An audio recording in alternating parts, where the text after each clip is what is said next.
Hello, welcome back to the channel. Today we're going to be taking the question from this machine asking on Twitter the things to focus in on friendlies and the trap people fall in when treating friendlies as the same as tournament. So I think whenever it comes to friendlies, I like to focus specifically on certain states of the game and breaking it down into certain matchups. So I'll be like, okay, I'm going to try to do better edge guarding with Mario, right? I'm going to try to go off stage every chance I can. I'm going to try to set up for better edge guards. I'm going to try to throw fireballs more, throw floods more, and each character has their own objectives, but I like to go into friendlies with objectives that are going to lead to better sets in bracket. So I like to usually focus on the harder stuff because matchups are kind of hard to do when you are very selected.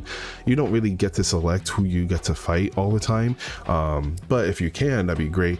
But if it's just how to improve your own character, I always go with like advantage state stuff, tech chase stuff, ledge trapping, edge guarding stuff. Those are pretty much the ones I focus on the most. There are neutral things that you can learn in friendlies, but it's harder to do that when you're fighting certain different types of characters if you're struggling towards different styles, because you're not going to fight aggressive players all the time, defensive players all the time. Those are just going to be tough, and you're going to have to search for those if you're trying to be specific. But I think the generalizations of going for even just edge guarding and ledge trapping apply to every single character in the game. So that's usually what I focus on, unless I have a certain player that I can practice this certain aspect of the game with that's like super aggressive or super defensive or plays a certain character this way or something like that.